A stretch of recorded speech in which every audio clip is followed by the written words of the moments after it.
اور میاں کوئی بہت زیادہ کھا لیتا ہوگا تو وہ کتنا کھا لیتا ہوگا؟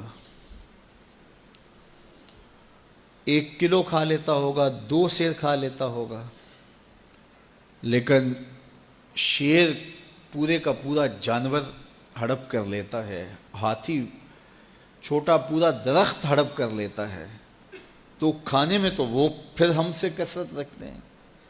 یہ کتنے کتنے جانور ہیں جنہوں نے کتنے خوبصورت اپنے لیے گھونسلے بنائے ہوتے ہیں۔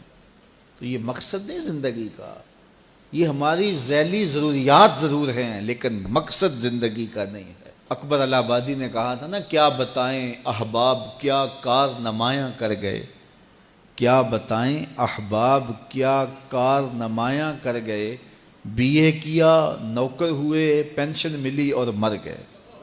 کیا یہ زندگی ہے؟ کہتے جی فلاں بندہ رزق حلال کماتا ہے، کسی کو ضرر نہیں دیتا، بس ٹھیک ہے، اچھی بات ہے، لیکن یہ کام تو چیونٹی بھی کرتی ہے۔ صبح اپنی بل سے نکلتی ہے، اپنی خوراک ڈھونڈتی ہے، کسی کو ضرر نہیں پہنچاتی۔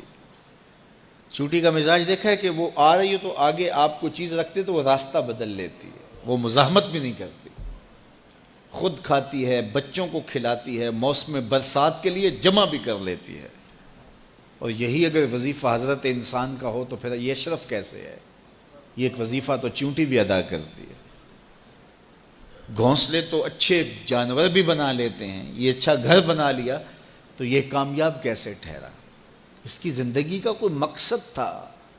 یہ اشرف المخلوقات ہے، فرشتوں کی پیشانیاں اس کے آگے یوں ہی نہیں جھکائی گئی، اس کو شعور و فہم سے یوں ہی نہیں نوازا گیا، اس کو امانت یوں ہی نہیں سونپی گئی۔ وہ امانت جس کو پہاڑوں پہ پیش کیا تو پہاڑوں نے کہا ہم نہیں اٹھا سکتے، چٹانوں پہ پیش کیا گیا انہوں نے کہا ہم نہیں اٹھا سکتی، آسمانوں پہ پیش کیا گیا آسمان کہتے ہمارے بس کا روگ نہیں، زمین نے کہا میری چھاتی تو بہت چوڑی ہے لیکن یہ بار امانت میں نہیں اٹھا سکتی، سمندروں نے کہا ہمارے بس کا روگ نہیں ہے، فحملها الانسان، انسان نے کہا یہ بار امانت میں اٹھاؤں گا، یہ بوجھ میں اٹھاؤں گا۔